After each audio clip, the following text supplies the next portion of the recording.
ऋग्वेद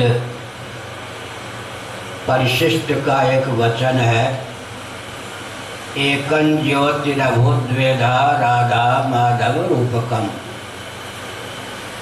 संवहन तंत्र में भी यह वचन सन्निहित है, तस्मात् ज्योतिरभूद्वेधा राधा माधव रूपकम। वेदांत वेद्य जो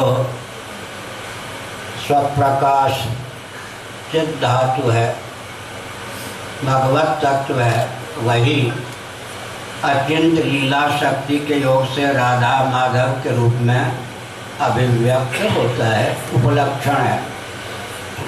शिव पार्वती के रूप में, राम सीता के रूप में वेदांत वेद्य परमात्मा तत्व की ही अभिव्यक्ति मान्य है।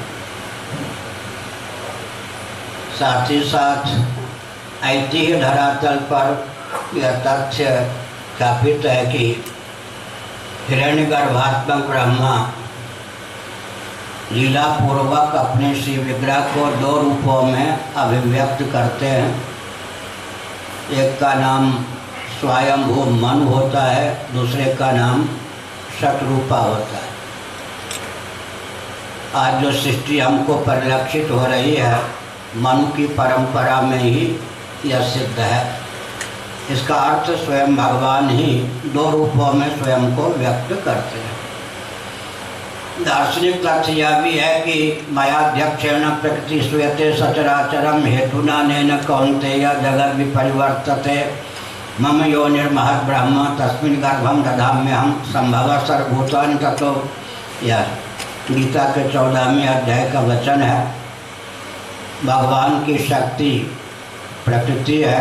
सांख्य प्रस्थान में उसको प्रधान भी कहते हैं, अव्यक्त भी कहते हैं, लेकिन वेदांत प्रस्थान में वह भगवान की शक्ति ब्रह्म शक्ति है। क्योंकि मायाम तो प्रकृति विद्यात् मायनम तो महेश्वरम। श्वेता स्वतः उपनिषद के अनुसार भगवान मायापति हैं, उनकी शक्ति माया है। दोनों के योग से ही सृष्टि की अभिव्यक्ति होती है।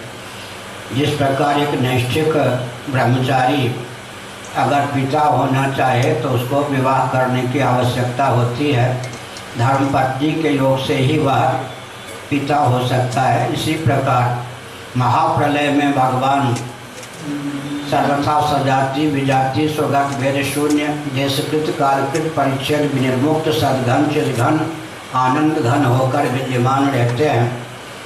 महामाया महाशक्ति भी उनसे में एकीभूत होकर ही शेष रहती है। लेकिन सृष्टि की संरचना के लिए माया की पृथक से अभिव्यक्ति आवश्यक है। सृष्टि संरचना की दृष्टि से भगवान विशुद्ध सत्वात्मिका विद्या माया को आत्मसात करते हैं, तब जाकर ईश्वर भाव की उन्हें प्राप्ति होती है और सृष्टि की संरचना में वे समर्थ होते हैं। हम एक संकेत करना चाहते हैं। 10 महाविद्या का हमारे ग्रंथों में उल्लेख, कुमारी कन्या का उल्लेख भी उसमें है, विधवा का भी उल्लेख है, साधवा का भी उल्लेख। कोई भी मातृशक्ति जो स्त्री शरीर में है, दैव योग से कुमारी कन्या के रूप में उद्भासित होती है, विवाहिता धर्मपत्नी के रूप में उद्भासित होती है। कदाचित वैधव्य का अभिशाप प्राप्त हो जाए तो विधवा के रूप में परिलक्षित होती है। लेकिन 10 महाविद्या के माध्यम से यह सिद्ध है, मातृशक्ति चाहे कुमारी कन्या के रूप में परिलक्षित हो, विवाहिता के रूप में परिलक्षित हो या वैधव्य के योग से विधवा के रूप में परिलक्षित हो, पूज्य है। इसलिए मातृशक्ति की उपेक्षा राष्ट्र की उपेक्षा है, अपनी उपेक्षा है। यहाँ तक कि एक विचित्र तथ्य है, हमारा आपका यह शरीर है, वेदांती इसको अन्नमय कोश कहते हैं, स्थूल शरीर। अन्न की प्रधानता से इसकी संरचना हुई है। अन्न का अर्थ होता है पंचदशी के अनुसार पंचीकृत पंच महाभूत। पंचीकृत पंच महाभूतों का तारतम्य संघात हमारा आपका शरीर है। लेकिन इसका दूसरा नाम है 60 कौशिक। महाभारत शांति पर्व के अनुसार, मुद्गल उपनिषद के अनुसार, वाचस्पति मिश्र भामतीकार के अनुसार इस शरीर का दूसरा नाम है 60 कौशिक। 6 कोषों वाला हमारा आपका शरीर है। आपको बहुत प्रसन्नता होगी, आरंभ की जो 3 धातुएं हैं पुरुष के शरीर में भी माता की प्रधानता से वो प्राप्त है। स्त्री पुरुष दोनों शरीरों में 6 धातुएं अनुगत हैं। 6 धातुओं की दृष्टि से शरीर की संरचना में एक रूपता है। आरंभ की 3 धातुएं मातृशक्ति की प्रधानता से प्राप्त है। अंतिम जो 3 धातुएं शरीर में हैं वो पिता की परंपरा से प्राप्त है। हमारा आपका शरीर भी माता पिता दोनों के संयोग से सुलभ है, इसलिए इसको 60 कौशिक भी कहते हैं। महाभारत में इस तथ्य का वर्णन है, मुद्गल उपनिषद में वर्णन है और भामतीकार वाचस्पति मिश्र महाभाग ने इस तथ्य को ख्यापित किया है। साथ ही साथ महाभारत में शकुंतला का दुष्यंत का संवाद है, उसको पढ़ने की आवश्यकता है। इन देवियों का नाम विवाहिता होने पर धर्मपत्नी होता है, अर्धांगिनी होता है। इसका अर्थ क्या है? धर्म कार्यों में इनकी सहभागिता शास्त्र के द्वारा सुनिश्चित है और वस्तुतः ये अर्धांगिनी है। इनके बिना पुरुष कभी पूर्ण हो ही नहीं सकता है। तो धर्म पत्नी के रूप में, अर्धांगिनी के रूप में भी मातृशक्ति का उल्लेख हमारे शास्त्रों में किया गया है। और एक विचित्र तथ्य है, प्रायः यह समझा जाता है कि माताएं सौम्य होती हैं, पुरुष थोड़े उग्र होते हैं। लेकिन उपनिषदों का अनुशीलन करें, मैं संकेत में बोलूँगा, मातृ शरीर में जो रज होता है, रजोदर्शन रज, वह सूर्य की प्रधानता से है। पुरुष शरीर में जो शुक्र होता है वो चंद्रमा की प्रधानता से। तो वस्तुतः पुरुष सौम्य होते हैं, उनमें चंद्रांश की प्रधानता होती है, क्योंकि सप्त धातुओं में जो शुक्र है वो चंद्रमा की प्रधानता से श्वेत वर्ण है, हमारे जीवन में सन्निहित है। और मातृशक्ति में जो रज की प्रतिष्ठा होती है वो सूर्य का अंश। इसका मतलब क्या हुआ? एक सूर्य रूपा है तो दूसरे चंद्र रूपा है। लोक में प्रसिद्धि है कि माताएं चंद्र रूपा हैं, पुरुष सूर्य रूप हैं। दार्शनिक धरातल पर विचार करें तो मातृशक्ति सूर्य स्वरूपा है और पुरुष जो हैं वो चंद्र रूप हैं, सोमात्मक हैं। और एक विशेष दार्शनिक तथ्य है, सन्निकट सूर्य का नाम अग्नि हो जाता है और दूरस्थ अग्नि का नाम सूर्य हो जाता है।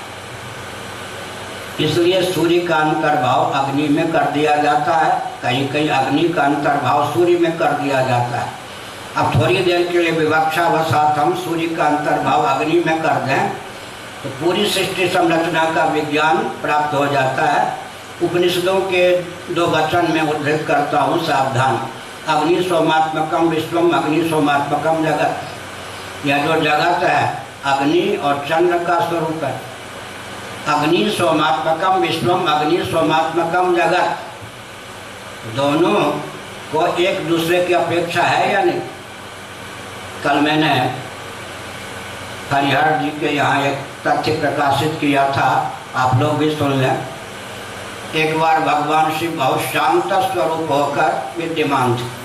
दाक्षिणात्य पाठ उस अध्याय में अधिक है महाभारत में। भगवती उमा ने 25वां प्रश्न किया।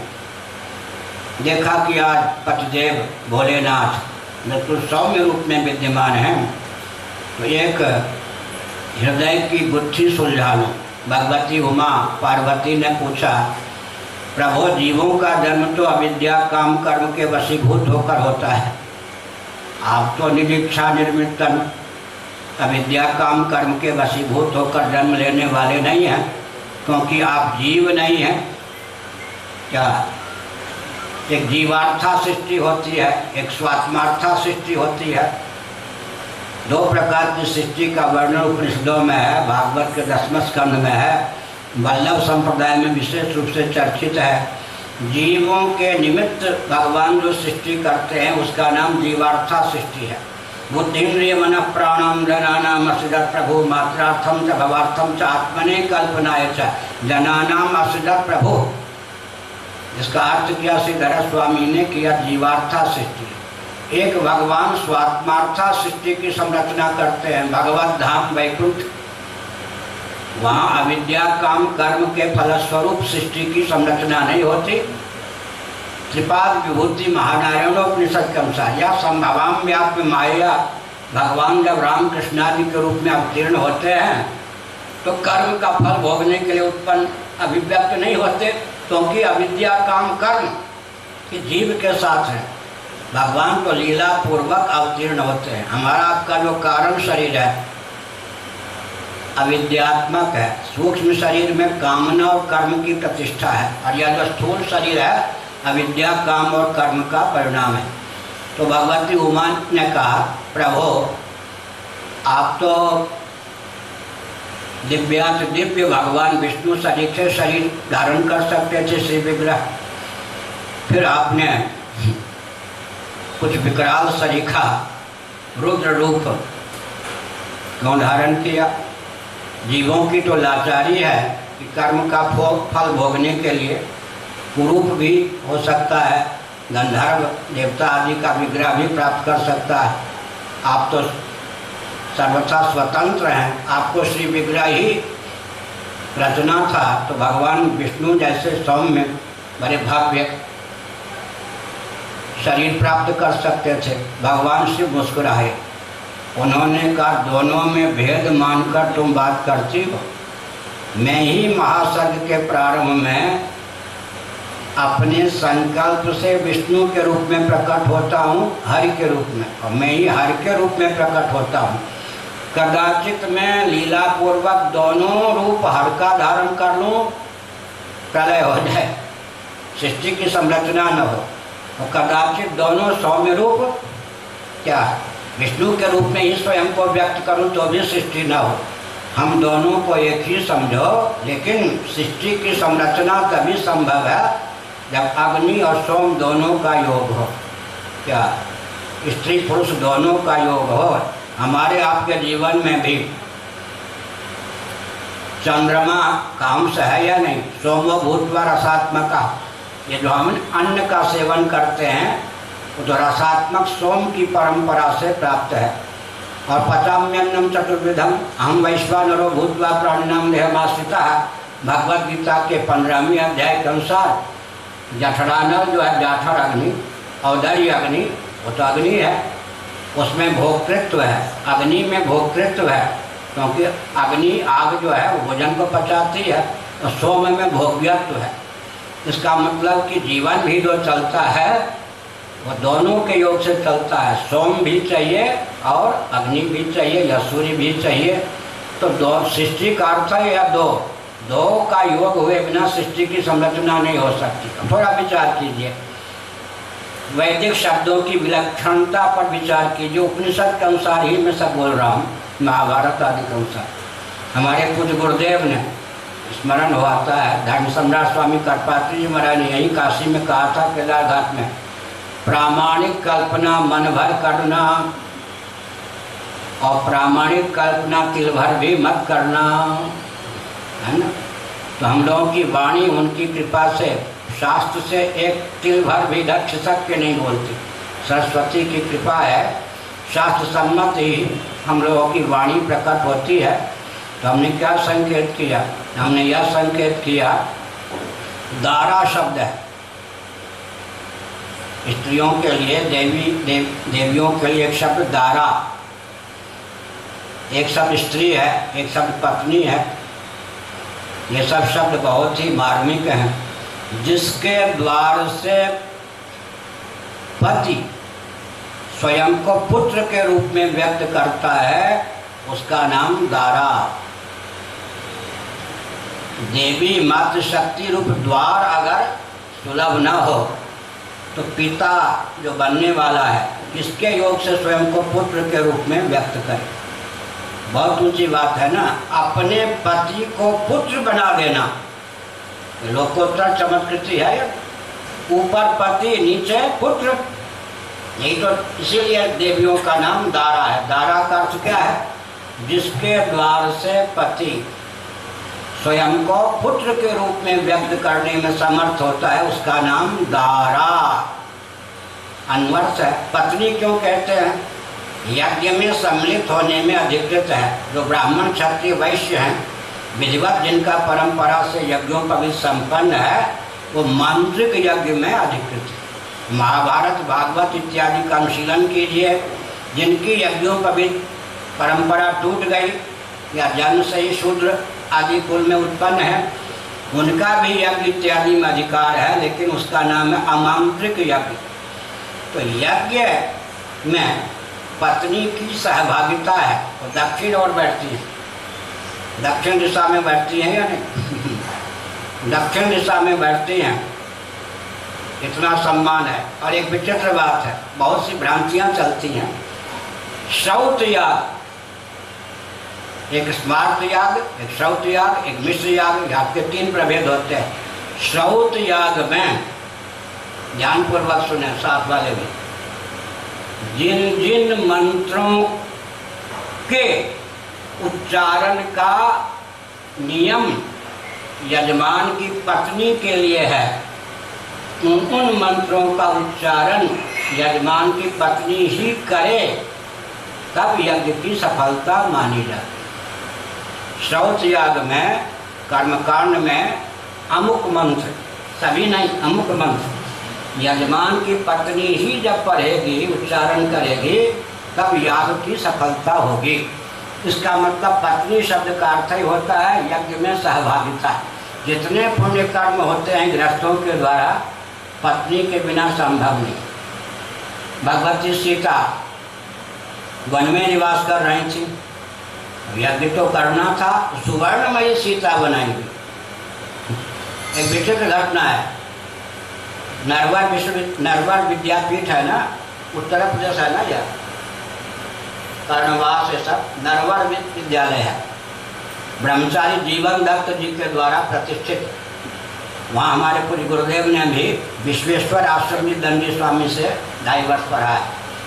उसके संस्थापक गायत्री के अत्यंत भक्त जीवन दत्त ब्रह्मचारी जी थे, नैष्ठिका ब्रह्मचारी। हमारे पूज्य गुरुदेव धर्म सम्राट स्वामी श्री करपात्री जी महाभाग ने एक विशाल यज्ञ का आरंभ किया। उन्होंने कहा, भाई यजमान तो बनाने योग्य जीवन दत्त ब्रह्मचारी जी ही हैं। दक्षिण के भी आचार्य पधारे तो उन्होंने कहा, महाराज आप तो धर्म को जानते हैं, ये तो नैष्ठिका ब्रह्मचारी है, पत्नी कहाँ से लाएंगे?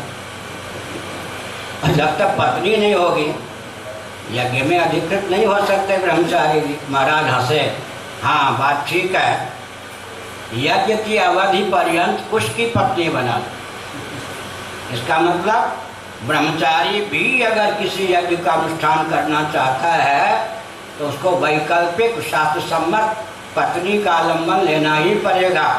भगवान राम अयोध्या में, भगवती सीता वाल्मीकि जी के आश्रम में यज्ञ का संपादन कैसे हो, तो महापुरुष वशिष्ठ इत्यादि ने निर्णय दिया सुवर्णमयी सीता बनाई जाए, बिना धर्मपत्नी के धर्म कार्य का यज्ञ आदि का संपादन नहीं हो सकता है। इधर स्त्री शब्द है, हमारे पूर्वाचार्य स्वामी निरंजन देव जी महाभाग, क्या कहना, 72 दिनों तक गोवंश की रक्षा के लिए उन्होंने अनशन किया था। मूर्धन्य विद्वान और क्रांतिकारी, बहुत ऊंचे उच्च कोटि के वैयाकरण। वो कहा करते थे स्त्री शब्द सौ तो रोई, ऐसे बनेगा ना, जो लिखेंगे स्त्री सौ तो रोई, स्त्री। सौ का अर्थ है सत्वगुण,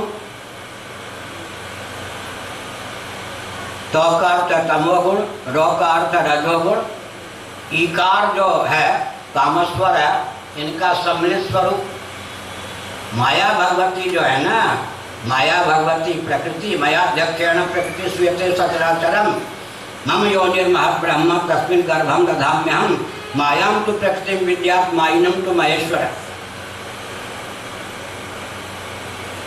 इस दृष्टि से विचार करें तो तीनों गुणों की मूर्ति रूप, मूर्तिमती स्वरूप ये देवियाँ होती हैं। सत्वगुण 100 सत्वगुण का वाचक, तो तमोगुण का वाचक, रजोगुण का वाचक, ये दोनों में तीनों में सामरस्य।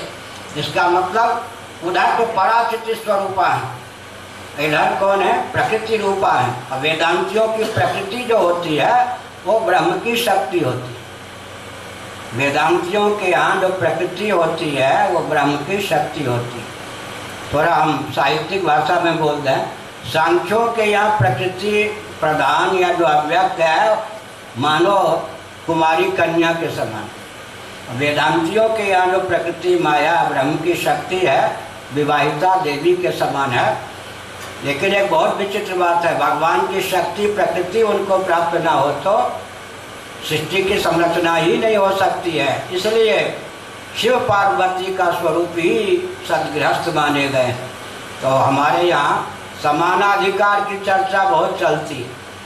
हमने कल्पना की थी कि शायद यही सब यहाँ सुनने को मिले, लेकिन आप तो काशी में रहने वाली हैं, ऐसा कुछ नहीं। हमारे यहाँ पहले से ही अर्धांगिनी पद प्राप्त है। स्वयं ब्रह्मा जी ने ही अपने श्री विग्रह को 2 रूप में व्यक्त किया। हमने उदाहरण दिया कि हमारे शरीर का नाम 60 कौशिक है, 50% तो हर शरीर में माता का अंश है और हर स्त्री शरीर में पिता का अंश है 50%। दोनों के योग से ही संसार चलता है। शक्ति की चमत्कृति क्या होती है, इस पर थोड़ा विचार करें तो गृहस्थाश्रम का संचालन बहुत दिव्य ढंग से हो सकता है।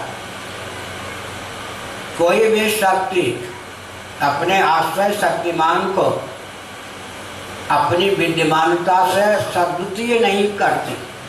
कल भी मैंने बताया था, अपने कोटि कोटि क्रियाकलापों से भी, कार्यों से भी अपने आश्रय शक्तिमान को सद्वितीय नहीं होने देती। सब कुछ बना देती है और अद्वैत को अद्वैत के रूप में ही रहने देती है। अद्वितीय परमात्मा अद्वितीय ही रहते हैं। पंचदशीकार विद्यारण्य स्वामी ने बताया कि मिट्टी में स्निग्धता नाम की शक्ति रहती है। उस शक्ति को लेकर मिट्टी सद्वितीय नहीं होती। हम में आप में बोलने चलने की शक्ति है या नहीं, लेकिन हम आप तो अद्वितीय ही माने जाते हैं। शक्ति के कार्य, स्निग्धता के कार्य क्या है? घाट कुल्ला सकोरे आदि, इनको लेकर भी मिट्टी सद्वितीय नहीं होती। तो शक्ति की यह चमत्कृति है, सब कुछ रच के दिखा दे और द्वैत का आधार न होने दे। तो दार्शनिक धरातल पर जिनको मातृशक्ति का ज्ञान नहीं है वे अनर्गल प्रलाप किया करते हैं। अब थोड़ा सुनिए, ये जो देवियाँ हैं, हम भगवान को पहले माता कहते हैं या पिता? त्वमेव माता च पिता त्वमेव।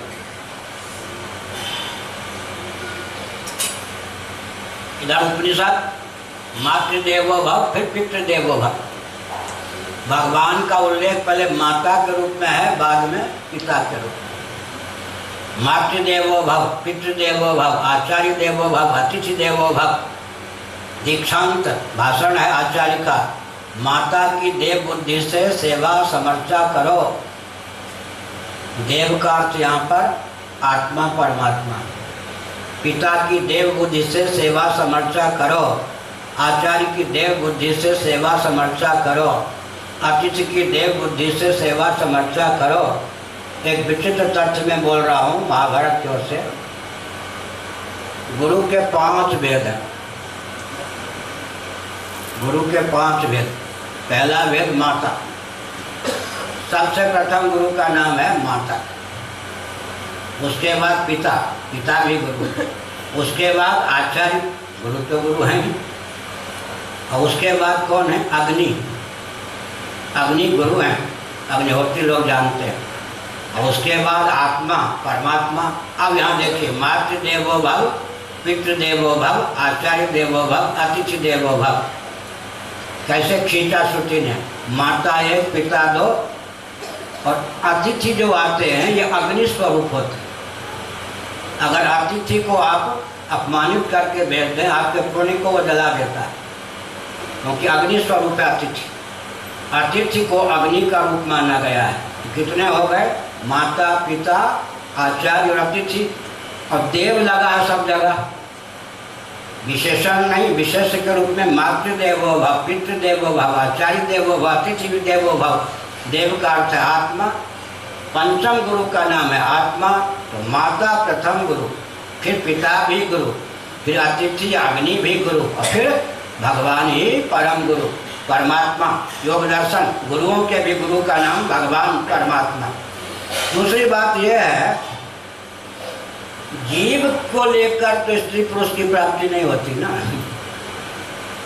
स्थूल शरीर को लेकर स्त्री पुरुष की प्राप्ति होती है। ये जो विभाजक रेखा है ये तो स्थूल शरीर को लेकर है।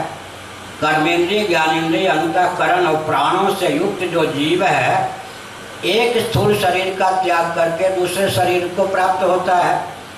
श्रीमद् भागवत में विचार करें तो कई न्याय, बृहदारण्यक उपनिषद में तो एक दृष्टांत है तृणदलु का न्याय, लेकिन श्रीमद् भागवत में वसुदेव जी ने कहा पाद विन्यास न्याय, तृणदलु का न्याय, स्वप्न न्याय, जैसे पाद विन्यास न्याय, तृणदलु का न्याय, तिनके के सहारे जो जलू का जोंक, धरती पर एक जल में जोंक, ऐसे जलू का चलती है, आगे की भूमि को पहले पकड़कर फिर पीछे की भूमि को छोड़ती जाओ, इसका नाम है तृण जलू का न्याय।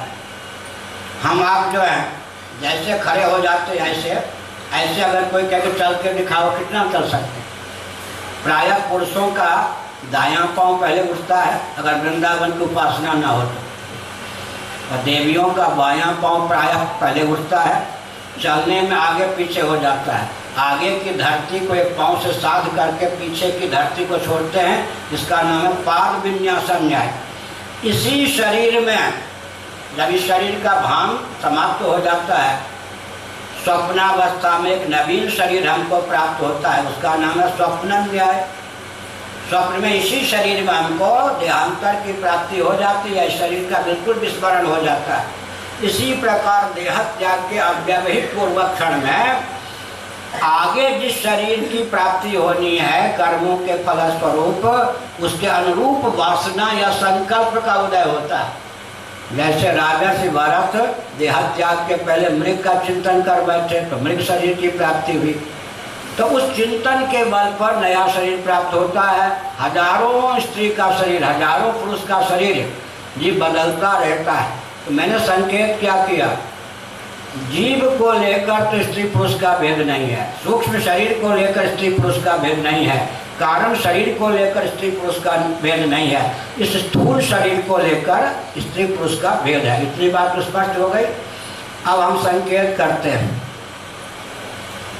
अधिकार संपदा पर भी थोड़ा विचार कर लेना चाहिए कि सबसे जटिल मुर्दाबाद वाला विषय आजकल यही है।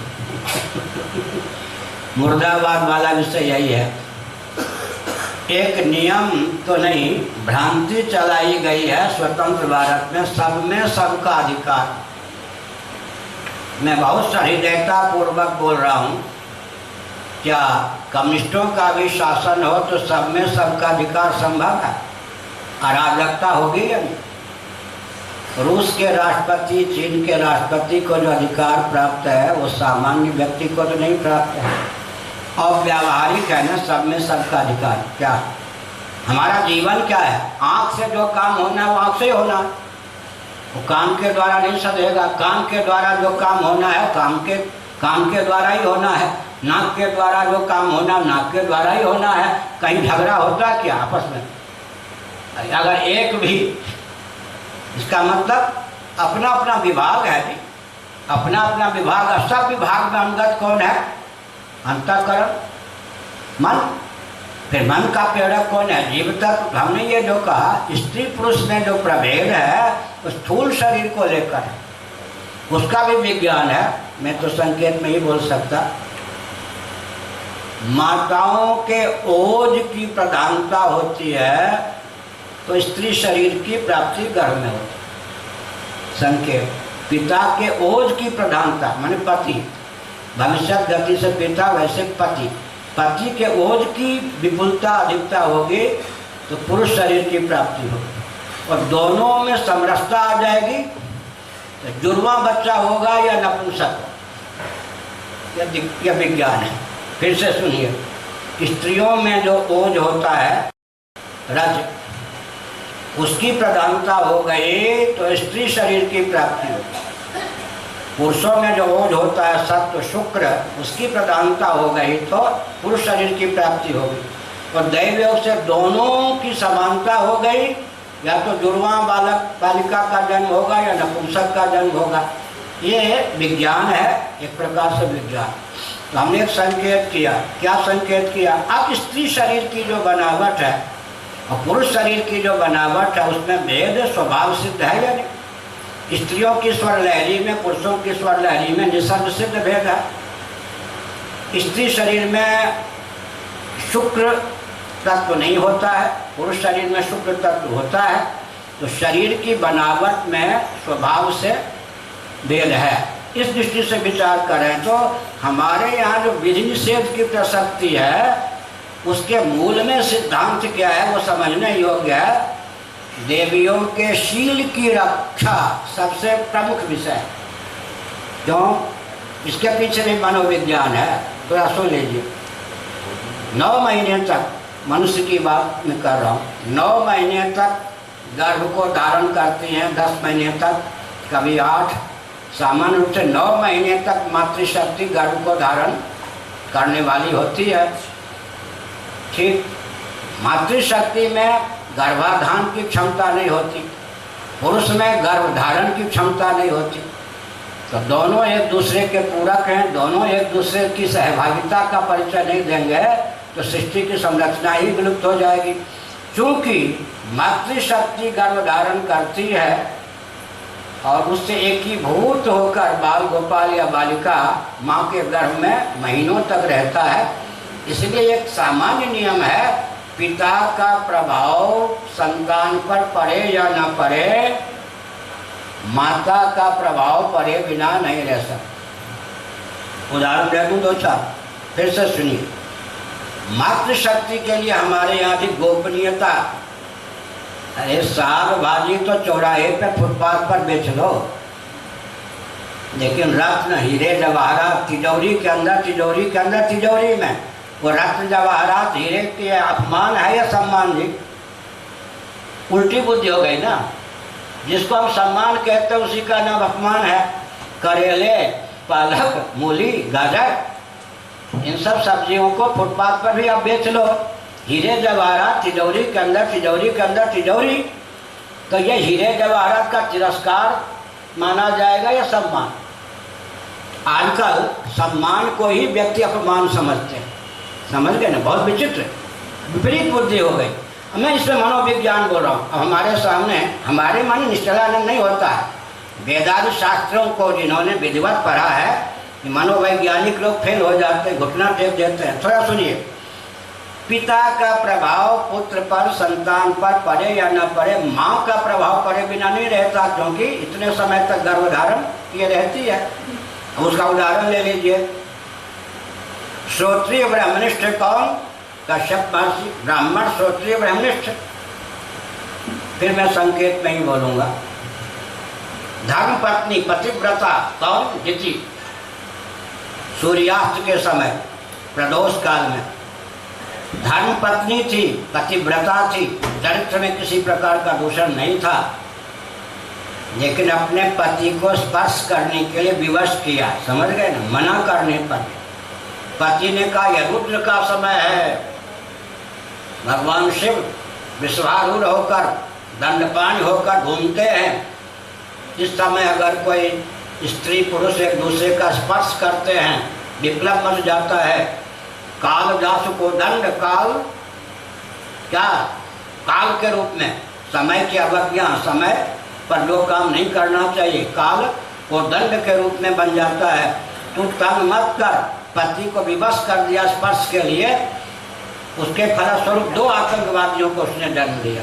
पिता का प्रभाव पड़ा या माता? कश्यप ऋषि श्रोत्रिय ब्राह्मणिष्ठ ब्राह्मण, माता पतिव्रता, लेकिन जिस समय पति का स्पर्श नहीं करना चाहिए, पति को विवश किया, 2 आतंकवादियों को उत्पन्न किया। भगवान बचावे भारत और पाकिस्तान को। अब कितने आतंकवादी घर घर में होंगे, अब कितने को मारोगे? क्या आज तक कुएं में भांग पड़ी क्या? मालूम है रक्त बीज की थ्योरी? दुर्गा सप्तशती पढ़ी है। सुषमा स्वराज, श्रीमती सुषमा स्वराज संभवतः वाजपेयी जी के शासनकाल में जब स्वास्थ्य मंत्री थी, विदेशों में एक प्रयोग चल रहा था। वो क्या है? रक्त बीजक न्याय। किसी व्यक्ति के सप्त धातुओं में कोई भी धातु मिल जाए, नाखून इत्यादि भी धातु से विलक्षण, उस व्यक्ति को जितनी संख्या में चाहे हम बना सकते हैं। यह प्रयोग चल रहा था, डॉक्टर लोग जानते हैं। सुषमा स्वराज जी ने, मेरी बहुत परिचित है, 2 बार आई। नेता तो किसी के परिचित नहीं होते, आजकल के नेता किसी के शिष्य नहीं होते। जो नेताओं को शिष्य मान लेते हैं वो नहीं समझते कि नेता उनको शिष्य बना देते हैं। अगर नेता किसी के शिष्य होते तो आज तक यही दुर्दशा होती देश। नेता किसी के शिष्य, राम जी शिष्य थे, युधिष्ठिर जी शिष्य थे। आजकल के नेता किसी के शिष्य होते हैं? समझ गए? नेता ताने कसने वाले होते। नेता का विलोम क्या होगा? ताने कसने वाले होते हैं। तो गुरु भी करेंगे और चुपके से चेला बना दें। तो मैंने क्या संकेत किया सर? मैंने यह संकेत किया कि माता का प्रभाव पड़े या नहीं, पिता का प्रभाव पड़े बिना नहीं रहता 2 आतंकवादी। क्यों? जिस काल में जो कार्य नहीं करना चाहिए उस काल में वो कार्य करेंगे तो काल महाकाल बन के सामने आ जाए। उदाहरण हुआ ना, पिता का प्रभाव नहीं पड़ा, माता का प्रभाव पड़ गया। मैं फिर संकेत में बोलूँगा, अगर मैं मौन रहूँ तो बात स्पष्ट नहीं होगी। और बचपन से इस बेस में हूँ, 17.5 साल की अवस्था से। सुखदेव जी जैसे सांकेतिक रूप से बोलते थे, हम उसी ढंग से बोल सकते हैं। अब थोड़ा विचार कीजिए, पिता का प्रभाव नहीं पड़ा, माता का प्रभाव।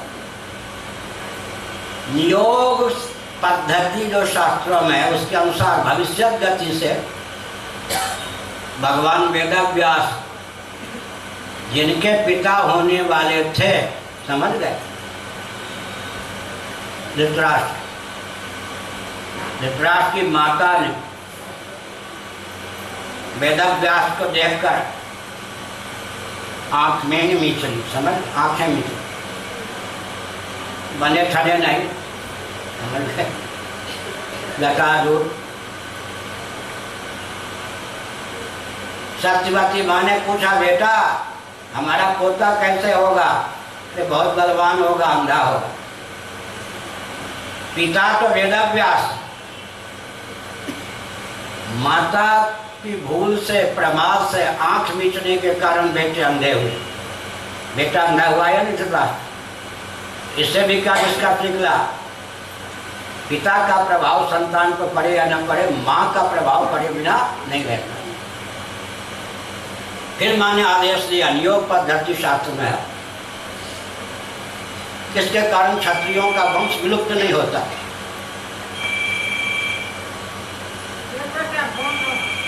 राजा पांडु की जो माता होने वाली थी वो वेदव्यास को देख करके पांडुरंग की हो गई। माँ ने पूछा, बेटा अब मेरा पोता कैसा होगा? बहुत बलवान होगा, धार्मिक होगा, पांडुरंग का होगा। एक दोस्त तो आ गया, पांडुरंग का होगा। पिता का प्रभाव नहीं पड़ा, माँ का प्रभाव पड़ा। अब विदुर जी की जो माता होने वाली थी, समझ गए, पिता तो वही वेदव्यास जी, बहुत प्रमुदित हुई। भले ही वो दासी थी, वेदव्यास जी के महात्म्य को जानती थी, प्रमुदित हो गई, वही विदुर जी हुए। तो माता और पिता, महाभारत एक बीज और एक भूमि, दोनों ही उर्वर हो, दिव्य हो, और दिव्य बीज दिव्य देश काल में दिव्य उर्वरा भूमि से संयुक्त हो तो फिर क्या कहना। लेकिन इसमें पिता अगर बीज है तो माँ भूमि है, तो वृक्ष इत्यादि पर भूमि का प्रभाव नहीं पड़ता है क्या? कहीं केसर की खेती यहाँ कर देंगे क्या? अभी तो हिमाचल तक सफल हुए हैं, यहाँ तो अभी तक सफल नहीं हुए ना। इन सब दृष्टियों से मैंने कहा कि माता पिता दोनों का जीवन व्यस्त दिव्याति दिव्य हो, तो फिर क्या करना लाडले लाल का, देवियों का, कन्या का। कदाचित मातृशक्ति से कोई प्रमाद हो जाए तो पिता की दिव्यता को तिरस्कृत करके भी वो मातृशक्ति संतान को उत्पन्न करती है। इन सब दृष्टियों से माताओं के शील पर कहीं आघात न हो जाए, उनके संस्कार में किसी प्रकार की विकृति न आ जाए, जो नियम निर्धारित किए गए बुद्धि के पगले स्वतंत्र भारत के लोगों ने उनको अन्याय कहना प्रारंभ किया। मातृशक्ति के प्रति अन्याय, समझ गए? मनोविज्ञान भी नहीं लोग, मनोविज्ञान भी होता तो ऐसा नहीं करता। तो मैंने क्या संकेत किया? स्वास्थ्य, शील, देवियों के जो नियम निर्धारित किए गए हैं वेदांत शास्त्रों में, उसके मूल में सबसे पहले है शील। मातृशक्ति के शील की रक्षा होगी, संतान वंश परंपरा दिव्याति दिव्य। वहाँ किंचित विकृति आ गई तो सब गड्ढे में, इन्हीं के ऊपर जीवन निर्भर है देश का। तो मातृशक्ति के शील की रक्षा, स्वास्थ्य की रक्षा, इन दोनों को ध्यान में रख कर के जो नियम त्रिकालदर्शी महर्षियों ने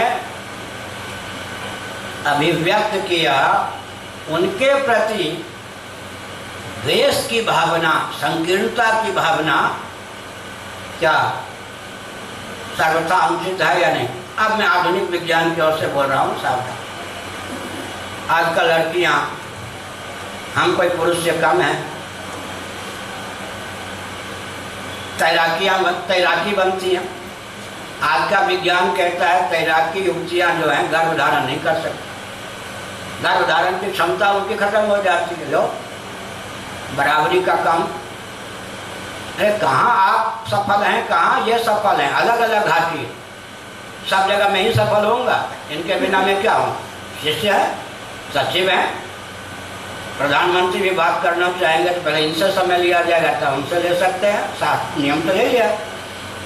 तो हमने संकेत किया शील की रक्षा, स्वास्थ्य की रक्षा, इन दोनों सकार, शील की रक्षा, स्वास्थ्य की रक्षा को मुख्य स्थान दे करके उज्ज्वल वंश परंपरा की रक्षा कब होगी? तो मातृशक्ति का शील सुरक्षित रहेगा, स्वास्थ्य सुरक्षित रहेगा।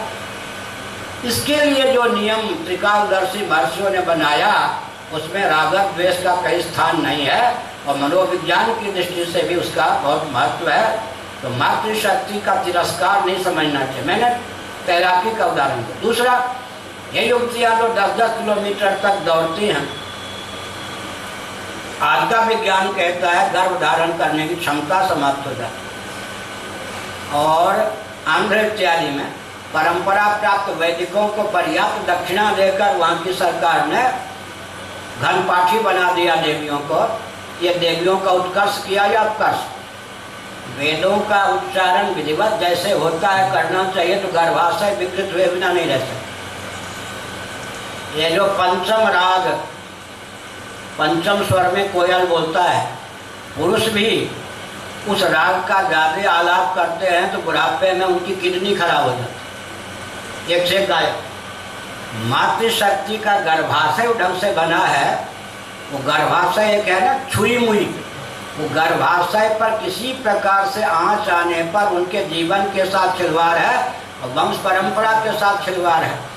इसीलिए स्वास्थ्य और शील, शील और स्वास्थ्य दोनों को ध्यान में रखकर जिन नियमों की बात की गई, और एक व्यावहारिक धरातल प्रभाव सुन लीजिए। क्यों जी गृह मंत्रालय को ख़त्म कर दें, प्रधान मंत्रालय रहने दें, तो राष्ट्र का क्या होगा? राष्ट्र को चलाने के लिए गृह मंत्रालय भी चाहिए या नहीं? हमारे यहाँ गृह मंत्रालय किनके पास था जी? गृहिणी शब्द का अर्थ क्या होता? गृहिणी का अर्थ क्या होता है? जिनके पास गृह मंत्रालय। अच्छा, दोनों प्रधानमंत्री बन जाओ, आज बन गए ना, बुरा न मानो होली। दोनों नौकरी, दोनों व्यवसाय, दोनों प्रधानमंत्री। बच्चों का क्या होगा? वो धाई के पाले जाने पर, धाई के द्वारा बच्चे पाले जाएंगे, कर्कश होंगे, आतंकवादी होंगे, उग्रवादी होंगे या नहीं? अरे कर्कश कौन होता है? जिसको माँ का स्नेह नहीं प्राप्त होता, उसको दूध पिला पिला के खूब मोटा कर दीजिए, कुछ नहीं होगा, दिमाग विकसित नहीं होगा। मातृ स्नेह, समझ गए? तो आजकल के बच्चों को पिता गए नौकरी पर, जब तक नौकरी से लौट के आए बच्चा गया सो, माँ गई व्यवसाय में, पालन कौन करे? नौकरानी, नौकर। तो जो उनको स्नेह मिलना चाहिए आरंभ से, उसके अभाव में कर्कशता होगी या नहीं? समझ गए ना? तो गृह मंत्रालय का काम किसी को पसंद नहीं आजकल, आप लोगों को छोड़कर। सभी राष्ट्रपति होना चाहते हैं, सभी प्रधानमंत्री होना चाहते हैं, गृह मंत्रालय किसी को। गृह मंत्रालय की बात भी सुन लो आप। घर का गृह मंत्रालय आपके पास, ये कौन सा प्रांत है? उत्तर प्रदेश। यहाँ के कोई गृह मंत्री होंगे, पता नहीं कौन है, योगी। हाँ, जो भी हो, किसी प्रांत के गृह मंत्री, हमें नाम से क्या लेना। किसी प्रांत के गृह मंत्री होते हैं। गृह मंत्री शब्द में तो अंतर नहीं हुआ ना। गृह का क्षेत्रफल कितना बढ़ गया? एक घर का गृह मंत्री और प्रांत का गृह मंत्री, गृह मंत्री शब्द एक ही रहा। घर का दायरा क्षेत्रफल कहाँ तक हो गया जी? और भारत का गृह मंत्री राजनाथ सिंह या जो भी, और वहाँ गृह मंत्री शब्द एक ही है, लेकिन गृह का क्षेत्रफल कितना बढ़ गया? और चक्रवर्ती नरेंद्र जो होते थे, सप्तद्वीपा मेदिनी के अधिपति, सार्वभौम सम्राट, उनके यहाँ भी कोई गृह मंत्री होता था। तो गृह का अर्थ कितना हो गया? सप्तद्वीपा मेदिनी अखंड भूमंडल। और त्रिभुवन के राजा जो भगवान है, चतुर्दश भुवनात्मक ब्रह्मांड के राजा, उनके यहाँ भी गृह मंत्रालय का काम कौन करते हैं? ब्रह्मा जी। तो चतुर्दश भुवनात्मक ब्रह्मांड का भी कोई गृह मंत्री होता है या नहीं?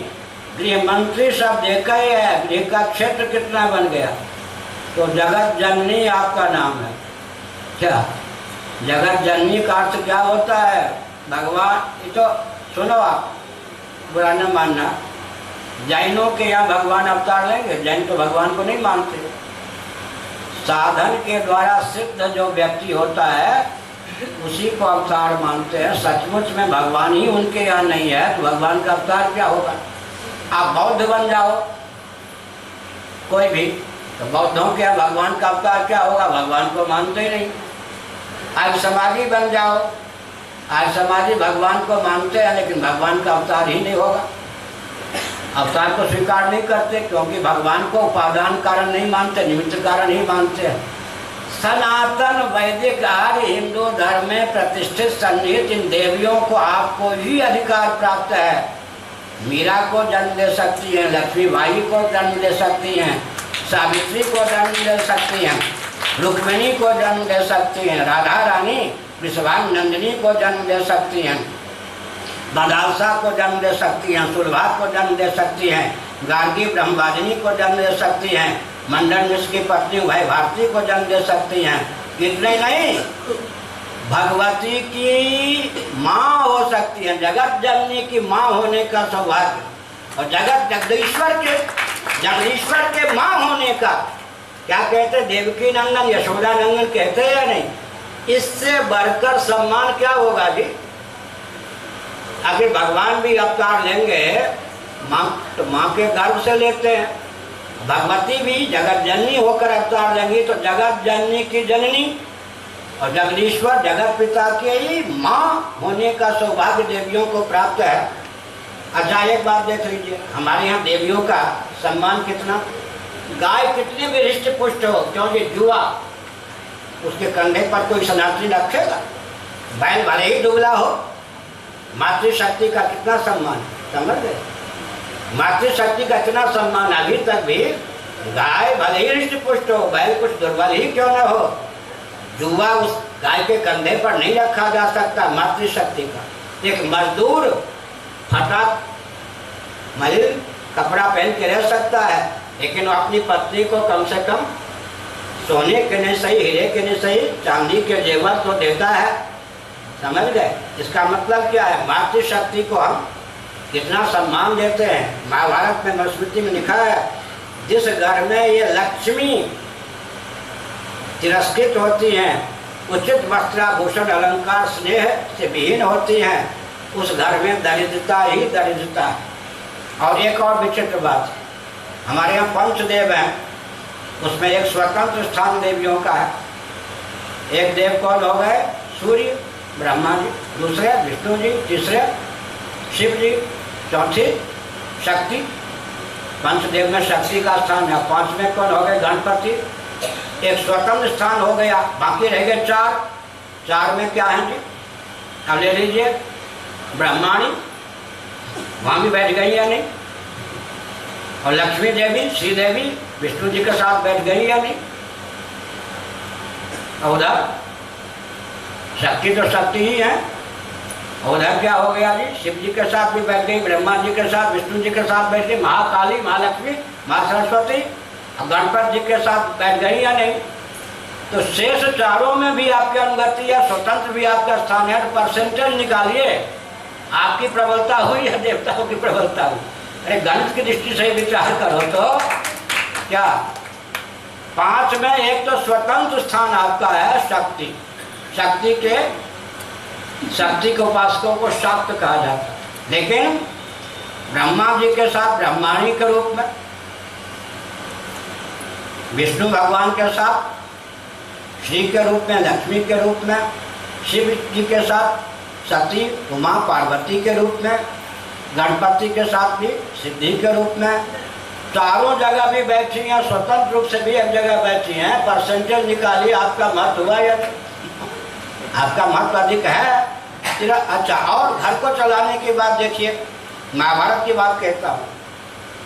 द्रौपदी तो सधवा थी ना, उसके पतिदेव जीवित थे।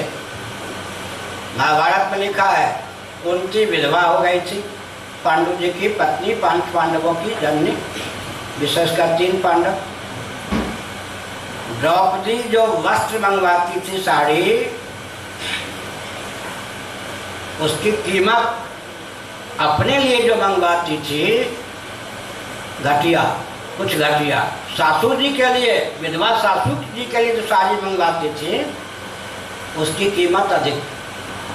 महाभारत पढ़ी। इसका मतलब सासू जी के मन में स्वप्न में भी यह भावना हो, अरे भाई अब हमारा राज थोड़े है, बेटों का राज है, बहुओं का राज है। आज अगर पचदेव पांडु जीवित होते तो द्रौपदी अपने से अधिक कीमती साड़ी अपने सासू जी के लिए मंगाती थी।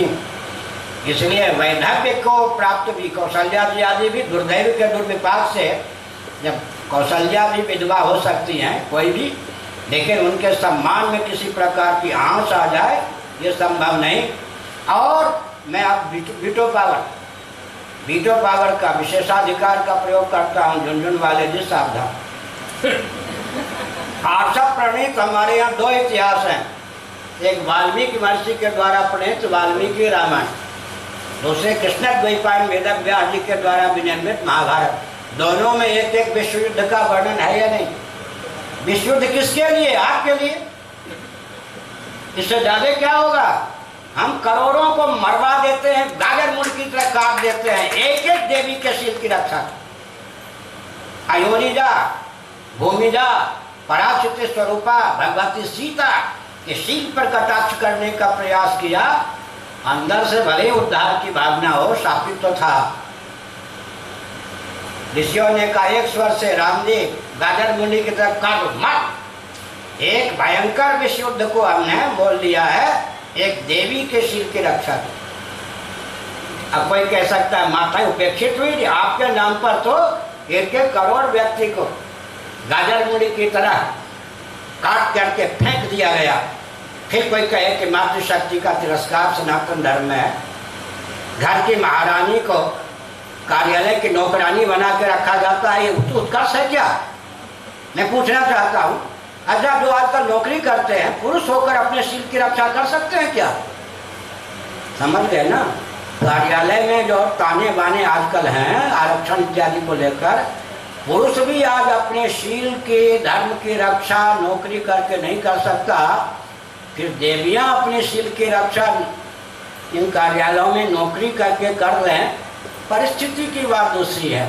हरिश्चंद्र की पत्नी को भी परिस्थितिवश एक प्रकार से बिकना पड़ा, वो आपातकाल है, आपत्ति की बात है। हमने क्या कहा, एक युद्ध को, रामायण काल के युद्ध को हमने बोल लिया। फिर महाभारत देखिए, वो भी लक्ष्मी के अवतार, अयोनिजा, भगवती सीता भूमिजा, भूमि से उत्पन्न, माँ के गर्भ से भी नहीं, भूमि से उत्पन्न। और द्रौपदी यज्ञ वेदी से उत्पन्न, उसका भाई धृतराष्ट्र यज्ञ कुंड से उत्पन्न, और द्रौपदी यज्ञ वेदी से उत्पन्न, वो भी अयोनिजा। पांचाली द्रौपदी कौन थी? स्वर्ग लक्ष्मी के अवतार, इंद्राणी के अवतार। भगवती सीता वैकुंठ लक्ष्मी के अवतार, श्री के अवतार। अब सुनिए, द्रौपदी के शील पर कटाक्ष किया घर के देवरों ने, वो तो जानते हैं। वेदव्यास जी ने कहा, मैत्रेय जी ने कहा, धौम्य जी ने कहा, काट दे दारी मुंडी की तरह। एक द्रौपदी के शील पर कटाक्ष करना चाह भगवान बसन रूप भय श्याम, सुनिए जी, मैंने निर्बल के बलराम बसन रूप भय श्याम वस्त्रावतार। सुनिए, भगवान वस्त्रावतार धारण किसके लिए करते हैं? राम का अवतार, कृष्ण का अवतार तो ठीक है, ये तो चेतन है, वस्त्र तो जड़ मालूम पड़ता है ना। बसन रूप भय श्याम भगवान। अच्छा, नीचे के अंग अपवित्र होते हैं, सारी तो वहां भी रहती है। ये भगवान जिसके शील की रक्षा के लिए वस्त्रावतार धारण करते हैं, उन देवियों का तिरस्कार सनातनियों के यहाँ इससे अधिक का अपमान हमारे धर्म का क्या होगा? एक युद्ध, दो युद्ध हमारे यहाँ हुए, दोनों देवी को लेकर हुए। या दोनों महाभारत और रामायण का युद्ध एक एक देवी के शील की रक्षा के लिए हुए। एक एक देवी की शील की रक्षा के लिए गाजर मूली की तरह करोड़ों को हम कटवा देते हैं। फिर कोई कहे कि देवियों का पांव की जूती बना के रख दीजिए, धूल कटवा दिया। संविधान का कोई दुरुपयोग करता है तो संविधान पर उसका दोष नहीं मारा जाता। किसी पुरुष ने या किसी देवी ने अपने पति का तिरस्कार किया वो प्रमाण नहीं है। किसी पुरुष ने अपनी पत्नी के साथ अभद्र व्यवहार किया, उसके पीछे शास्त्र का दोष नहीं है, वो तो उसका प्रमाण होता। लग गए? किसी भी घटना का नाम इतिहास प्रमाण नहीं होता, शास्त्र नहीं होता। शास्त्र सम्मत घटना घटे तभी वो प्रमाण के रूप में उद्धृत किया जा सकता है।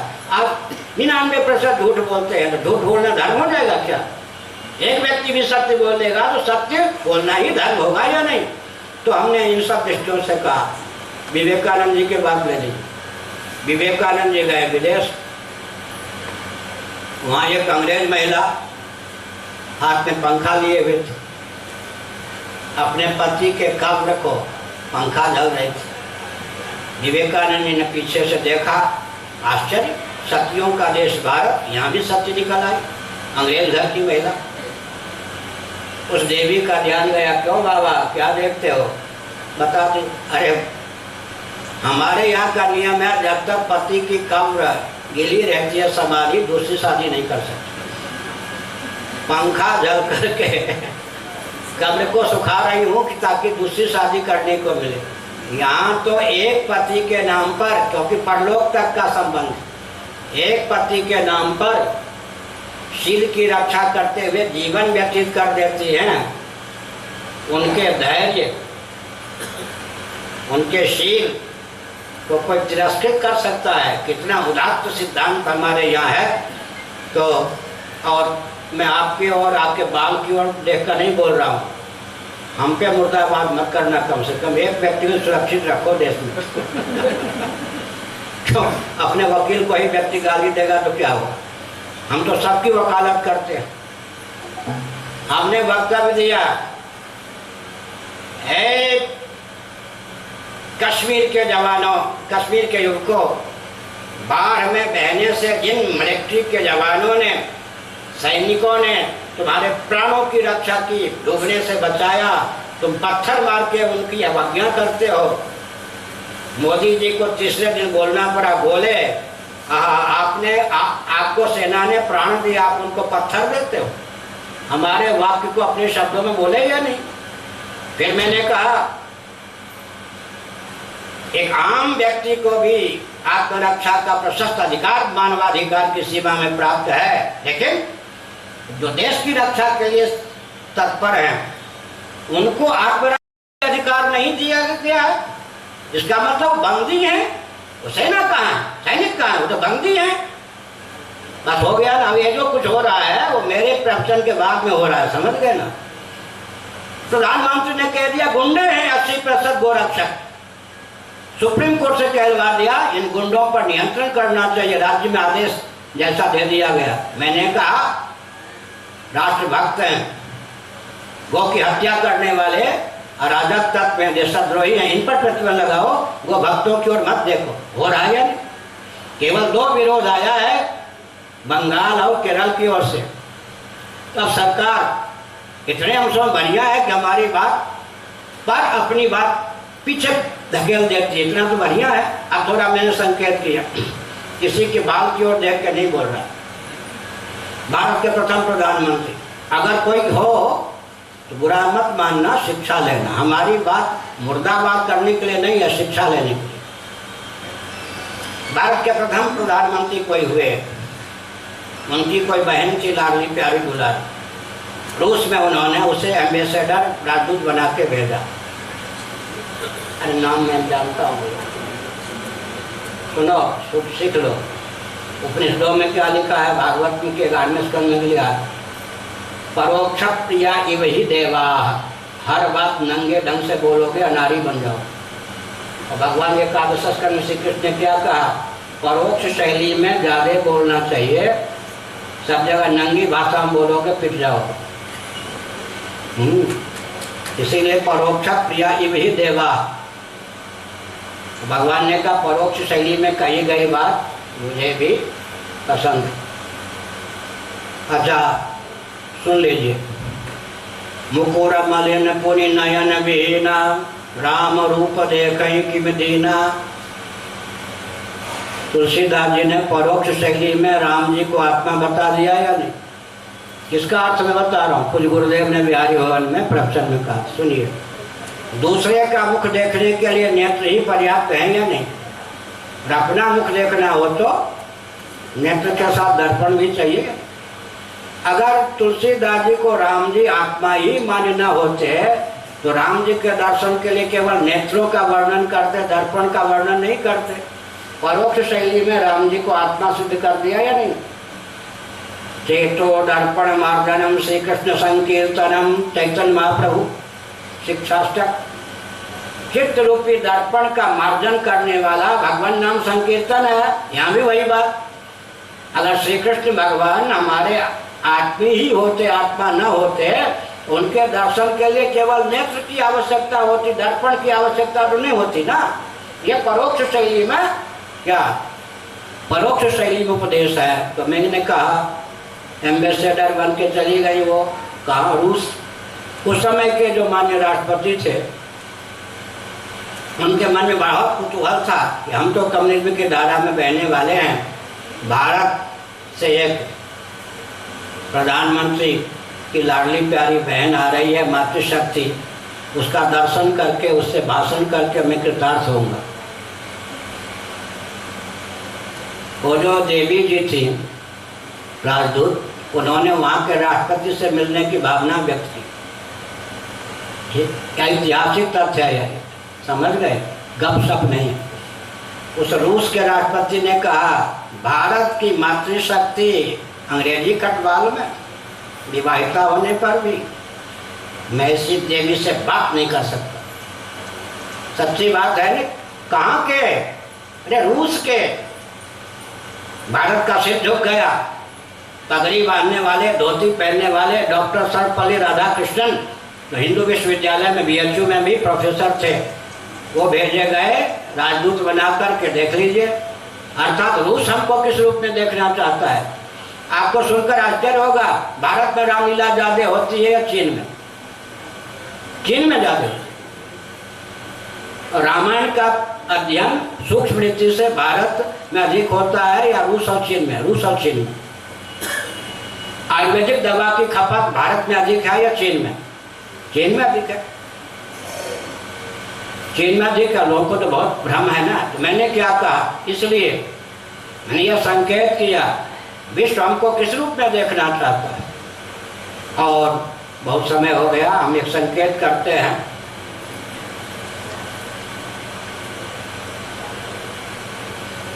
कोई विशेष लाचारी न हो, दो की शुद्धि पर ध्यान दीजिए। शुद्धि के साथ स्वच्छता, स्वच्छता के साथ शुद्धि, दोनों पर बिल्कुल ध्यान नहीं है।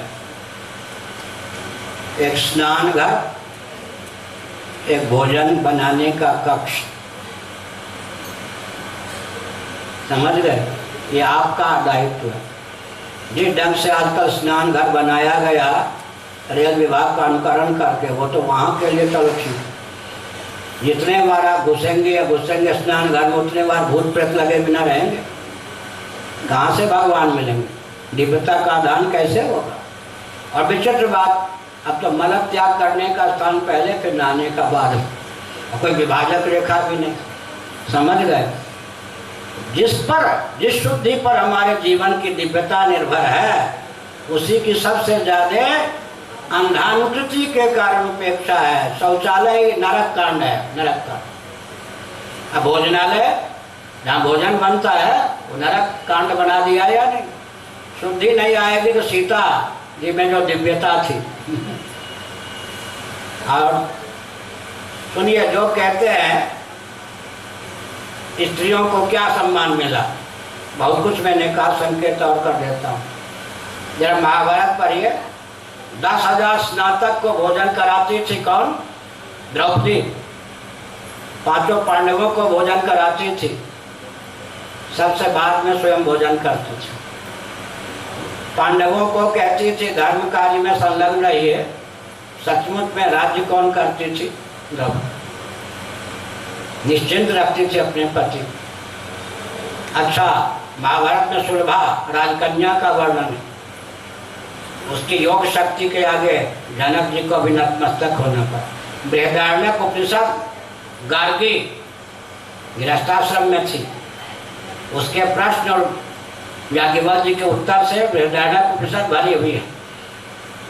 और एक मातृशक्ति का उदात्त स्वरूप याज्ञवल्क्य जी ने अपनी पत्नी मैत्री से कहा, बहुत कुछ हो गया, धन भी पर्याप्त, अब मुझे संन्यास की अनुमति दो। इतना वैभव छोड़ करके आप संन्यास? नहीं, तुम दो पत्नियां थी, संपत्ति बांट देता हूँ, कोई संपत्ति लेकर कलह नहीं होगा। ये बताइए किस संपत्ति को प्राप्त करके आप इतना हरा भरा वैभवपूर्ण गृहस्थाश्रम का त्याग करने जा रहे हैं?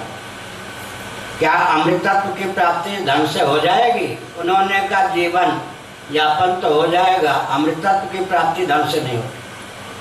तो जीवन धन प्राणार्थ, जिससे अमृतत्व की प्राप्ति होती है, वो धन हमको दीजिए। फिर नवारे सर्वस्य कामाय सर्वं प्रियं भवति, आत्मनस्तु कामाय सर्वं प्रियं भवति। ब्रह्म विद्या का उपदेश दिया या नहीं? इसका मतलब ब्रह्मवादिनी थी या नहीं मैत्री? गार्गी के ज्ञान का। और बहुत विचित्र बात है, साक्षात शिव के अवतार शंकराचार्य, मंडन मिश्र ब्रह्मा के अवतार लीलापूर्वक, दोनों में शास्त्रार्थ हुआ। अब प्रश्न उठा कि न्यायाधीश कौन बने? शास्त्र कौन हारा कौन जीता? शंकराचार्य जी का उदात्त सिद्धांत, तुम्हारी पत्नी माने उभय भारती। उभय भारती कितना शंकराचार्य मंडन मिश्र का शास्त्रार्थ हो, अब उनकी पत्नी, मंडन मिश्र की पत्नी ही न्यायाधीश। वो कहते जी भिक्षा भी बनानी है, आपके लिए भोजन बनाना है, भिक्षा बनानी है, घर का कामकाज। कुछ देर शास्त्रार्थ में बैठती थी, एक एक माला दोनों को दे देती थी। जिसकी माला मुरझा जाएगी वो पराजित। दैवयोग से मंडन में हार गए। देवी ने कहा बाबा जी महाराज आप तो बाबा हैं, मैं तो अर्धांगिनी हूँ, आधे शरीर पर आपने विजय प्राप्त किया, आधे मैं हूँ। आप अकेले हाथ गाते, आपका एक ही वोट, हमारे 2 वोट। अब हमसे शास्त्रार्थ कीजिए। शंकराचार्य जी ने भाई भारती से शास्त्रार्थ किया। वो भाई भारती क्या भाई दूसरी की पराकाष्ठा उसमें थी या नहीं? सुलभा योग शक्ति और विज्ञान की पराकाष्ठा थी या नहीं? मैत्रेयी, गार्गी। अच्छा, वीरता के क्षेत्र में देखिए, निशेष देवगण शक्ति समूह मूर्तियां, दुर्गा सप्तशती, ब्रह्मादि देवों की शक्ति अराजक तत्वों को विजय प्राप्त करने में समर्थ नहीं हुई। समग्र देवों के समष्टि तेज से भगवती का प्रादुर्भाव हुआ। पराक्रम की दृष्टि से यह कोई कम गाथा है क्या? आधुनिक इतिहास, लक्ष्मीबाई ब्राह्मण घर की थी या नहीं? युद्ध का वैभव देखा है, स्वतंत्रता संग्राम, बहुत विचित्र बात हुई ना। घर की व्यवस्था ही नहीं, युद्ध में भी लक्ष्मीबाई पारंगत थी या नहीं? अच्छा, केकई, हर व्यक्ति का पक्ष अलग अलग होता है, लेकिन इतने अंश में वो जहाँ जहाँ संग्राम होता था पति के साथ रथ पर बैठती थी या नहीं? एक कील के हट जाने पर और एकदम तन्मय होकर युद्ध में लगे रहने के कारण ध्यान भी नहीं गया महाराजा विराट दशरथ का, उंगली अपने डाल दी या नहीं? समझ गए? तो पुराना इतिहास, 17 लाख वर्ष पहले का इतिहास, केकई युद्ध भूमि में भी पति का साथ देते थे।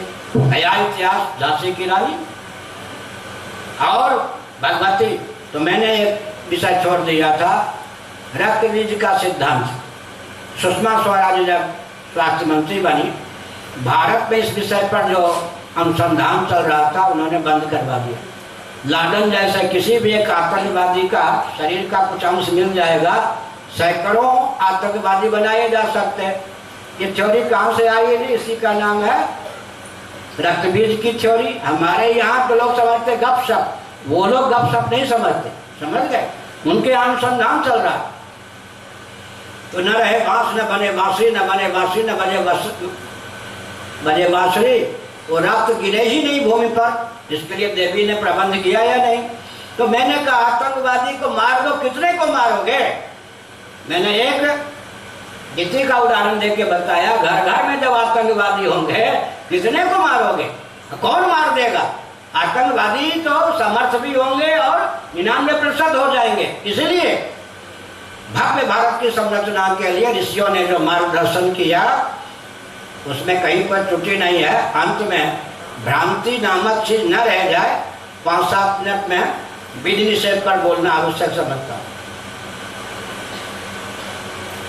बिजली का जिसने आविष्कार किया उसे नहीं पता था कि इसका प्रयोग क्या होगा। 100 वर्षों तक तो बिजली यूं ही भटक रही, नहीं मालूम।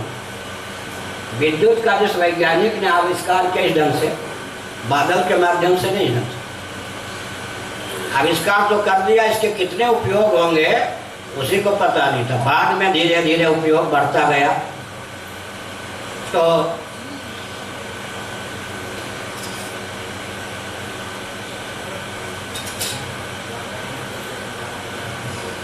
हाँ, क्या कहे, क्या लिखा? हाँ, वो भी वीटो पावर, बहुत अच्छी मनुस्मृति का ही अनुवाद है। तो मैं क्या कह रहा था?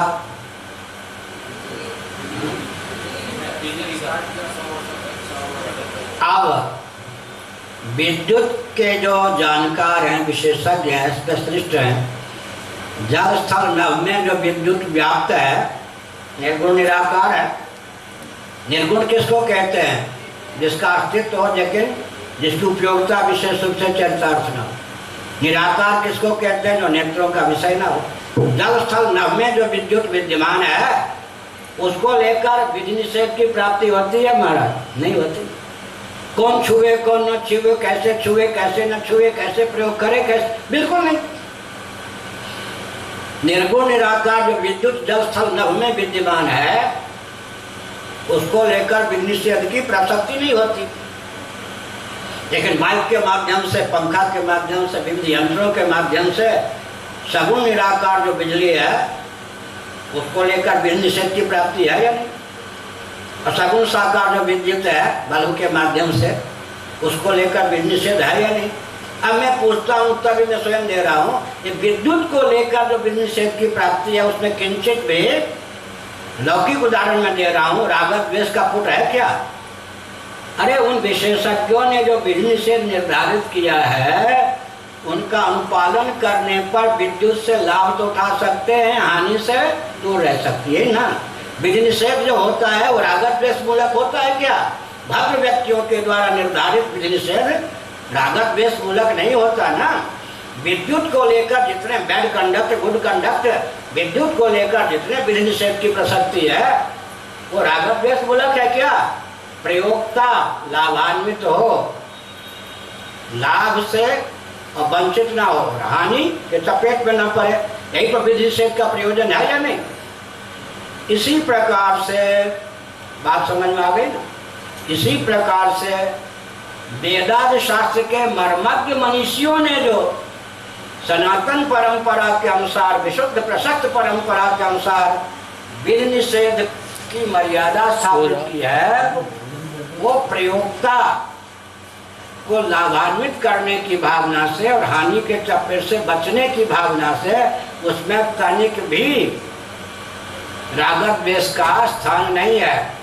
लौकिक मर्यादा, इधर देवियां बैठी हैं, इधर पुरुष बैठे हैं, ये राग द्वेष मूलक है क्या?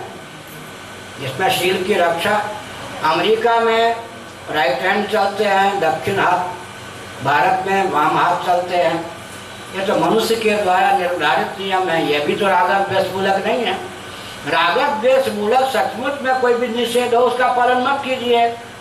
तो विद्युत आदि को लेकर अगर आप विधि निषेध का अनुपालन नहीं करेंगे, निषिद्ध आज्ञा को ठुकरा देंगे, तो भांतिकार वाचस्पति मिश्र जी ने क्या कहा मालूम है?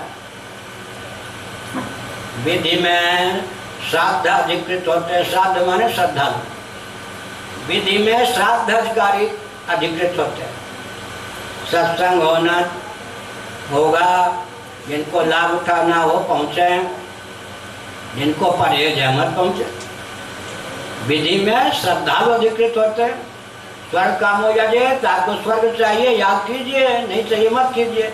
निषेध में आपकी श्रद्धा है या नहीं, ये नहीं, निषेध आपकी श्रद्धा की अपेक्षा नहीं करता, समझ गए? इतना वोल्टेज विद्युत आपने निषेध स्पर्श मना, उसका निषेध का की अवज्ञा की तो खतरा है या नहीं? मरेंगे या नहीं? करंट लगेगा या नहीं? भांतिकार वाचस्पति मिश्र जी ने कहा लौकिक निषेध का भी अगर परिपालन नहीं करेंगे तो बचे बिना नहीं रहे। हमारी श्रद्धा नहीं, आपकी श्रद्धा हो या ना हो, आपकी श्रद्धा है कि हम दाईं ओर चले, नियम है बाईं ओर, चपेट में पड़ेंगे, दुर्घटना होगी, समझ गए? निषेध में बहाना नहीं चलेगा कि हमारी श्रद्धा नहीं है। निषेध की अवज्ञा की तो चार खाने चित्त हुए बिना नहीं रहेंगे, समझ गए? ये सब तो सनातन महर्षियों ने जिस कार्य में जिसको अधिकृत किया है, फल से वंचित किया है क्या? सबसे बड़ी बात क्या? सनातन धर्म, हमारे पूज्य गुरुदेव का एक शब्द, फल चौरी।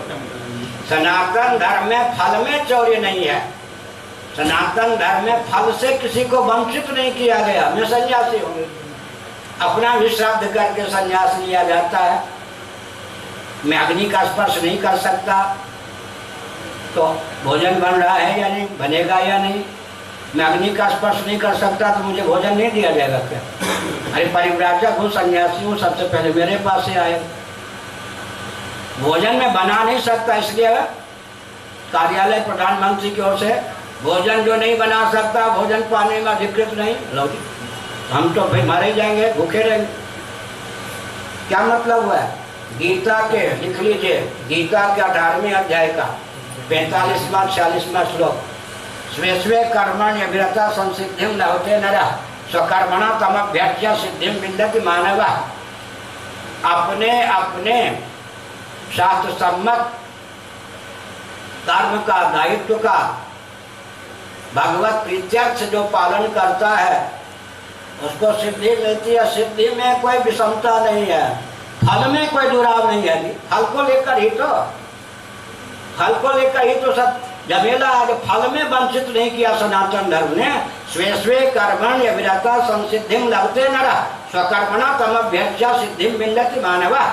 श्रीमद् भगवद गीता 18वां अध्याय 46वां 45वां श्लोक। इसको याद कीजिए। सनातन धर्म में फल में दुराव नहीं है। फल से जब वंचित नहीं किया गया तो सब में सबका अधिकार, ये तो पागलपन है ना, उचित नहीं।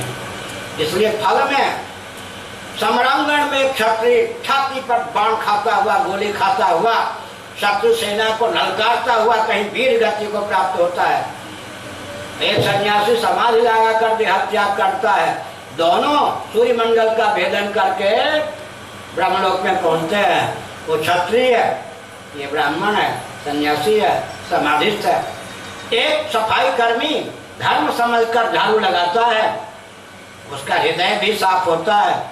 वो जो फल को प्राप्त करेगा, अंतःकरण की शुद्धि, चित्त की एकाग्रता, उसी फल को ब्राह्मण पुजारी बन के सब करके, फल में कोई दुराव नहीं है। ये कहीं लिखा है कि क्षत्रिय को स्वर्ग नहीं मिलता, मोक्ष नहीं मिलता, वैश्य को स्वर्ग नहीं मिलता, शूद्र को स्वर्ग नहीं मिलता। ये कहीं लिखा है कि स्त्रियों को नरक ही मिलता, स्वर्ग नहीं मिलता, कहीं लिखा है क्या? अच्छा, सब में सब एक बहुत बड़ी विचित्र बात है। सबसे ज्यादा निषेध आज्ञा किस पर लागू है जी? मुझ पर। चरम वर्ण का अर्थ क्या होता है? ब्राह्मण। ब्राह्मण कुल में जन्म होगा तब तो संन्यास शंकराचार्य बनेंगे। अब दूसरी बात है उजगीवन नाम कांड क्या क्या है, अलग बात। बेपेंदी के लोटे लोग, शंकराचार्य कौन होगा? पहली शर्त है ब्राह्मण कुल में जन्म होना। दूसरी शर्त क्या है? विधिवत सन्यासी, दशनामी सन्यासी होना चाहिए, एक दंडी, चरम वर्ण और चरम आश्रम, और अंत में फिर शंकराचार्य का पद। आपको मालूम हो या ना मालूम हो, विश्व में इसके समान या इससे बढ़कर कोई पद नहीं है। भले ही गाली गलौज करने वाले करें। अगर आप आस्तिक हैं, नकली अराजक तक शंकराचार्य बना के घुमाए जा रहे हैं, ये तो देश का दुर्भाग्य है। पोप नकली नहीं, दलाई लामा नकली नहीं, और देश की मान्या पुत्र वधु सुवर्णा जी के नकली दामाद जेल के शिकंजे में, आडवाणी जी के नकली दामाद जेल के शिकंजे में, और अराजक तत्व आतंकवादियों के गुरु शंकराचार्य बन के घूमते हैं। वो राष्ट्रपति भवन में, प्रधानमंत्री के भवन में, और यहाँ के मुख्यमंत्री के पास सोफा सेट पर बैठकर बात करते हैं। ये तो कलयुग की पराकाष्ठा है। ये तो विदेशी कूटनीति है कि गली गली में शंकराचार्य घूमे हैं ताकि हिंदुओं की आस्था ही इस पद के प्रति न रहे। भाजपाई, कांग्रेसी, सपाई, बसपाई बन करके शंकराचार्य घुमाए जाए ताकि इनका कोई महत्व सिद्ध न हो। ये अंग्रेजों की दुर्विसंधि है। तो चरम वर्ण, चरम आश्रम और सबसे ऊंचा पद हमको प्राप्त है। निषेध भी सबसे ज्यादा हमको प्राप्त है या नहीं? ये जो लोग कहते हैं शूद्र इत्यादि को, ये नहीं करो, ये नहीं कर, अरे भले आदमी, ब्राह्मण को सबसे ज्यादा निषेध। क्षत्रिय वैश्य आदि कुछ मदिरा पी ले तो बच सकता है, ब्राह्मण मदिरा पी ले तो इतना बड़ा प्रायश्चित है कि मरना ही पड़ेगा। उतने ही मात्रा में कांच को खौलाकर पीना पड़ेगा, फिर मरेगा। ब्राह्मण के ऊपर सबसे ज्यादा, फिर ब्राह्मण होता हुआ, सन्यासी होता हुआ शंकराचार्य हम हवन नहीं कर सकते तो हम अपमान मानते हैं क्या? सुनिए, बृहस्पति याग में, बृहस्पति सब में केवल ब्राह्मण अधिकृत है, राजसी याग में केवल क्षत्रिय अधिकृत है, वैश्यस्तोम याग में केवल वैश्य अधिकृत है, रथकारेष्टि में, पूर्व मीमांसा की ओर से मैं बोल रहा हूँ, रथकारेष्टि में जन्मजात जो बढ़ई है वो अधिकृत है। जन्मजात बढ़ई का ही रथकारेष्टि याग में अधिकार है, ब्राह्मण क्षत्रिय वैश्य का नहीं। इसका मतलब क्या है? और दूसरी बात यह है, देखो ये क्या भुजदंड है या नहीं?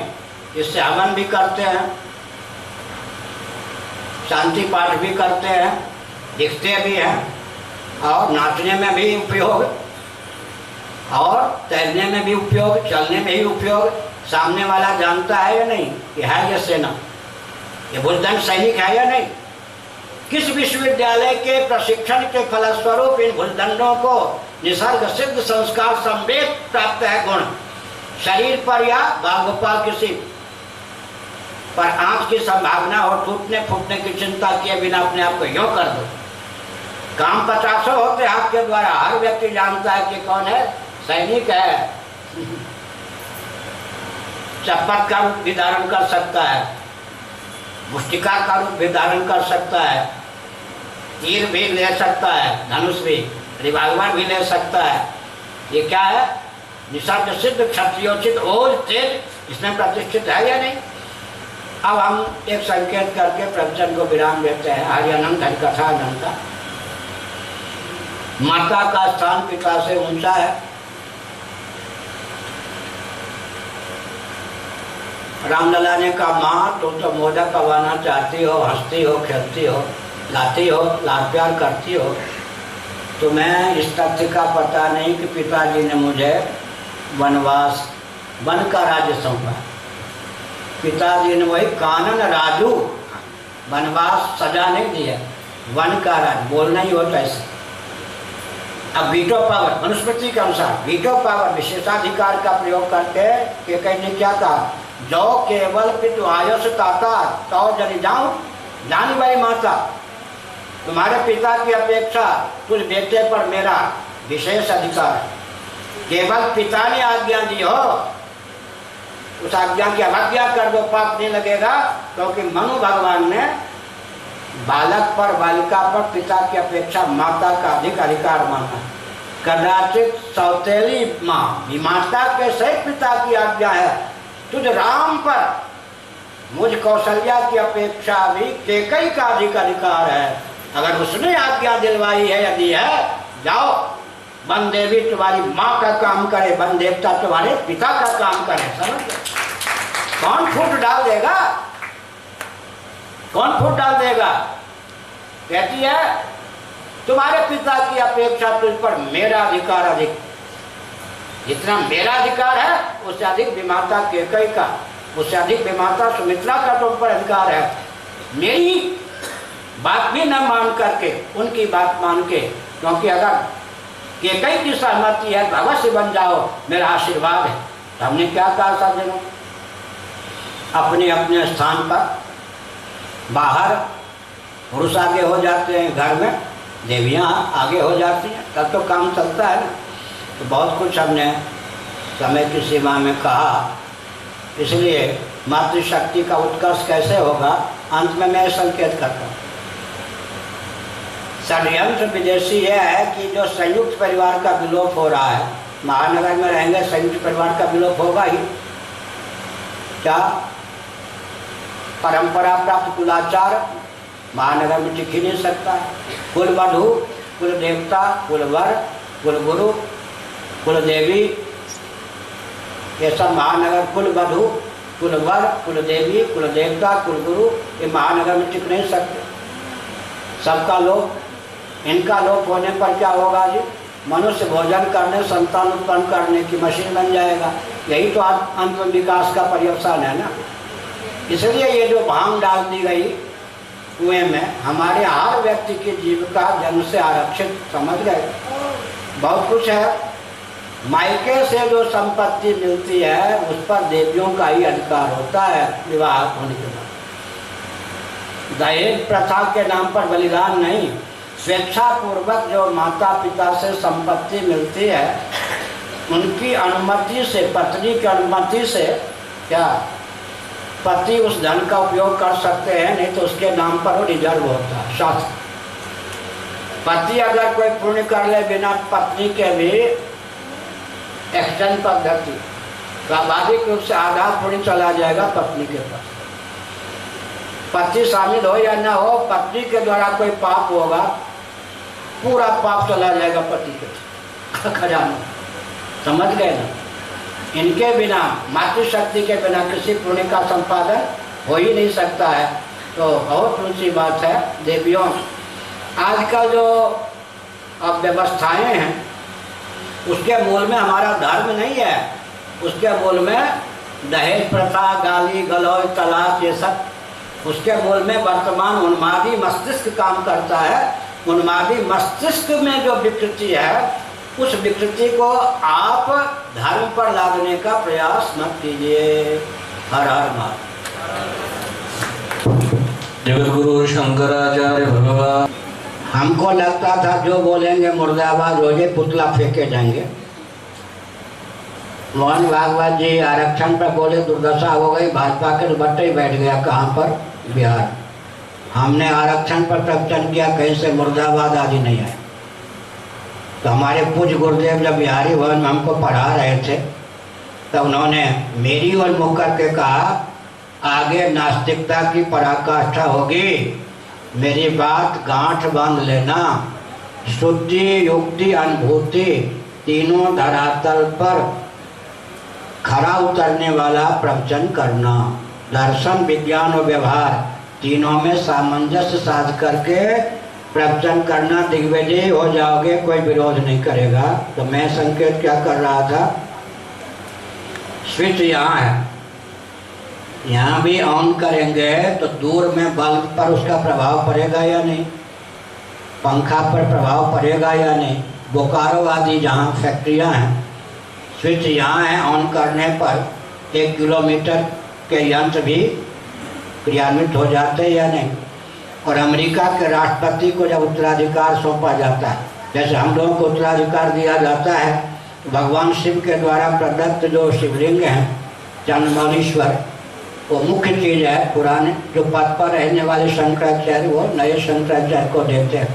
अमेरिका के राष्ट्रपति को चार्ज देते समय एक बक्सा सौंपा जाता है, उसमें स्विच होते परमाणु बम गुप्त बात है, परमाणु बम के स्विच होते हैं। और राष्ट्रपति भवन में मान लो राष्ट्रपति के कमरे में अलमारी में बंद हो, वहाँ भी अगर उसका दिमाग ट्रंप जैसा या कुछ ऐसा हो गया तो दुर्दशा होगी या नहीं। मतलब स्विच दूर होने पर भी मशीन से कार्य होता है या नहीं। तो अगर दूर से भी किसी कार्य में आप अधिकृत हैं तो फल से कैसे वंचित रह जाए।